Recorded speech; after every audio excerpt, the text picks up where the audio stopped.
Hello, dear friends. This is Domas. Welcome back to my channel, or welcome if it's your first time here.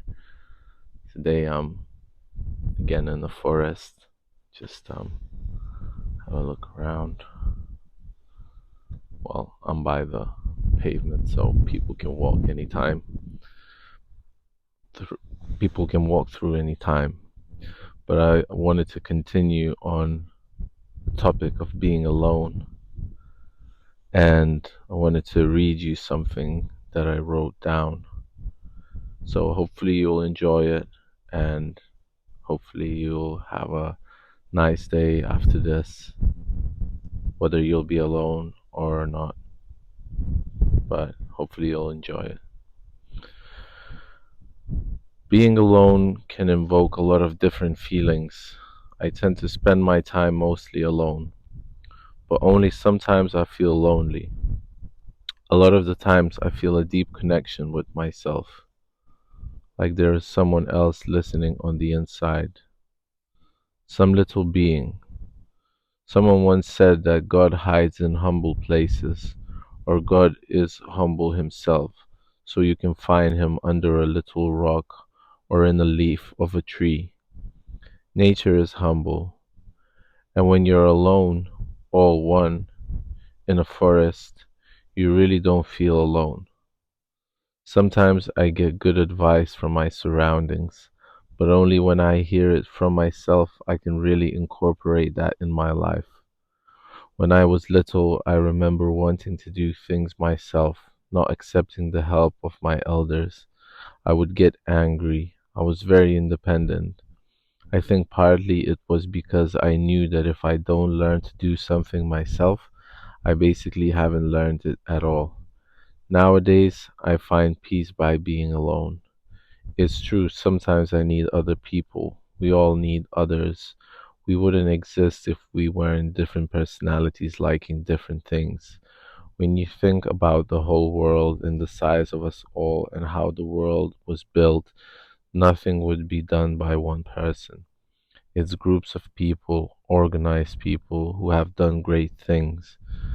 But even in that case, the work has started by an architect crafting a plan of a huge building. Of course, it could be a group of architects. Why do I like being alone so much? Am I not overdoing it? There was a time where I spent my time continuously surrounded by a group of people, and it was fun for a while, but it felt like something was missing. Something wasn't genuine about it. Maybe it was the alcohol consumption and other substances that made it seem fake. Why would one need substances if he's happy surrounded by friends? Maybe they're not friends but strangers, all trying to fill a void, a hole deep inside them, the infinite hole of loneliness. It's like the more you try to fill it with something other than solitude, the bigger the hole gets. I find it depressing even talking about it. That hole can never be filled, it can only be felt. How does it feel? Like longing, like some prize that you once had but lost it, and it's not there anymore. Only one thing you have left is a memory of it, a memory of once feeling safe, feeling whole. Now you are left there standing with fractures of once upon a time felt safety. It feels like when you wave goodbye to your parents when they leave, or when you leave to a distant land and you know you won't see them for a while. It feels like when you are feeling alone, even being with your parents or close ones, and you feel misunderstood or not heard. But once you accept that you don't feel safe, that you feel out of place, not all there, you can change that by accepting it, by not forcing it away, by keeping it close, keeping that part of you close to you, that abandoned child. You give them a hug, you pull them closer, and tell them that it's okay to feel this way.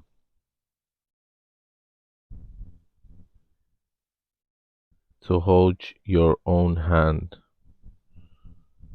Touch your own hand. Feel the weight of you.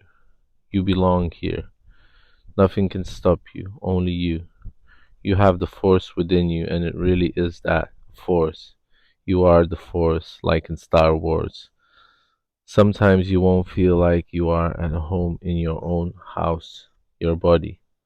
That is okay too. Sometimes, when mastering your aloneness, you will find friends or they will find you. As I was writing this, I was feeling quite sad emotions when a friend approached me in a cafe. This friend has a diagnosis as same as me, stpd, or schizotypal personality disorder. I offered to go for a walk, and we talked and walked for 2 hours straight. People find you when you really need them, and especially the right people for that particular time frame. We talked about metaphysics, esoteric sciences, magical thinking, assuming different personalities, life goals, traveling, running away from your feelings, going insane, going to the hospital. Sometimes you have one deep chat with one good friend, and that feeds you for days. I'm grateful for that, but that doesn't happen often. I think these type of synchronicities happen when you start to embrace your loneliness, when you stop running away from your feelings.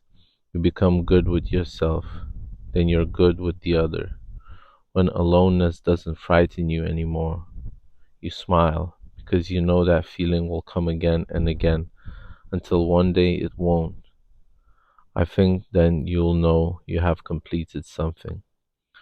When you can sit in silence with yourself and enjoy the moment to the fullest, to take time to be with you. As I was cycling this morning, I got a coffee and a donut and found a sunny spot to sit and finish this piece. I saw that I was probably invading an ant's spot, but I decided to stay there. If I was not alone, I probably would have to make decisions whether the other person wants to sit there or not. Now I could just do what I like, enjoy my coffee and a donut, even if it means getting bitten by ants. Cows are making noises across the river. Birds and insects are singing their songs, and I'm just taking it all in, all one. A woodpecker has made its way above my head in a tree, and some ant made its way on my face. Not aggressive, just exploring. And somehow these moments alone are so special, so quiet, so serene. You soon realize that animals almost always live in this kind of peace and silence and serenity. It's people who start making the noise, the chaos. Nature has it all down to the T. You realize that you are invading their home turf. That once upon a time, animals and people were much closer than they are now. Now it seems like there is no way back. Humanity is not humane anymore. It's not even animalistic. It's almost zombie like, cannibalistic. It seems like some people have it so good that the only problems they have are in their own head, whilst other people are struggling to survive, getting killed in unjust wars. All of that makes me want to close up more and more. Am I right to do that? I'm not sure. Most likely not. Therefore, I'm recording these videos for others to listen. That's my way of not closing up, of being available. I don't know why it is so difficult to write about being alone. Maybe because I spend so much time doing it, it doesn't feel like alone. Maybe I made friends with myself, or maybe it's STPD.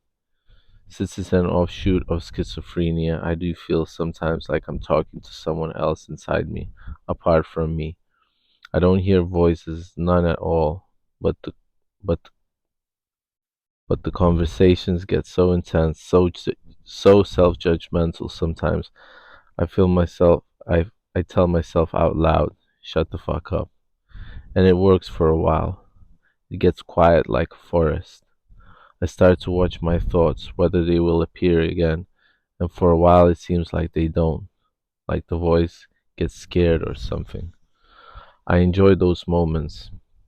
It's like you protected yourself from your own self.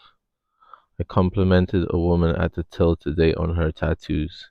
She smiled all shy and said thank you. I started to smile. I walked outside and realized I made my own day better. She was a new worker. I haven't seen her before, and I thought, why not to make someone feel like they are noticed? I see people in their frowns scared, but I always felt like breaking through that fear. Like if you want someone to smile at you, start smiling more yourself. You might not notice that you started to feel better just by doing that. Like actually you wanted to smile yourself. That's why you wanted others to smile. And you can make your inner world a better place by doing little tricks like that. My psychotherapist told me that I am naive, and it's a bad thing and a good thing at the same time.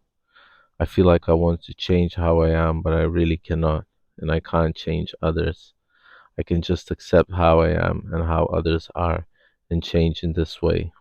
Like you were looking for something in your house feverishly and you realize that you were holding it in your hand all along. You've got this, and you've got it. The thing you are looking for in others, you've got it yourself. That's why you are actually good. And I will always repeat that I'm proud of you, no matter how much you tell yourself otherwise. I know how it can feel like there is no one there for you, but you always have you, and you always have us. Keep on doing you and keep on coming back. I love you. Show up for yourself. You are worth it. Welcome to a world full of love for yourself. From you to you. Much love and peace. That was the piece for today. Hope you enjoyed it. Always don't know what to say after these writings. I feel like they might be more honest than just the conversations. Let me know what you guys think. If you like what you're hearing, seeing, subscribe. That will really help me grow this channel. And yeah, I hope you have a nice day, morning, evening, nighttime. And yeah, hope you love yourself. So much love and take care. Peace.